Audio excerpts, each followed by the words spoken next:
Datuk Kalai. Okey. So, daripada Sekretariat Bahanak Kesetiaan Negara, perjuangan kita tak kira bangsa, agama dan warna kulit. So, Datuk datang dengan media ini nak bagi tahu kepada umum bahawa kita sungguh sedih dan simpati. So,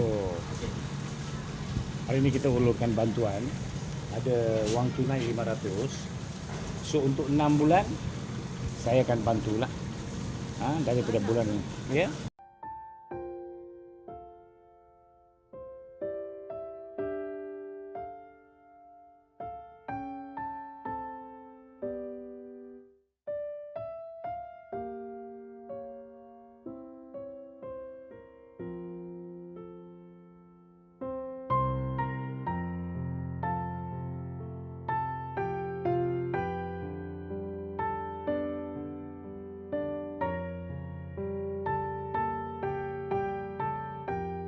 Ya, terima kasih banyak-banyak Datuk ya. Sanggup datang.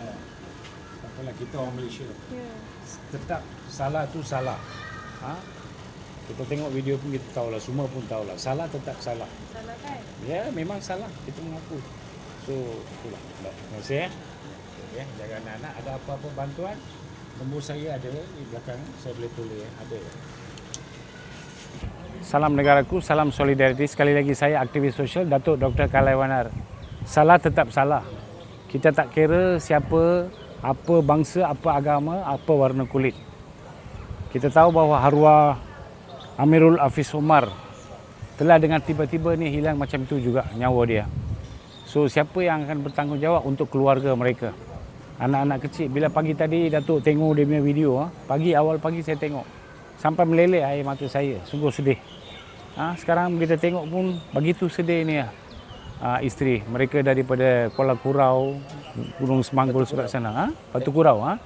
Batu Kurau dan Semanggul. Mereka datang bermastautin di sini untuk sesuap nasi, cari makan, rezeki mereka. Tiba-tiba, oleh kerana kejadian malapetaka ini, semua pun satu Malaysia pun tergegar. Nampak dia melambung tinggi, jatuh. Kehilangan satu nyawa.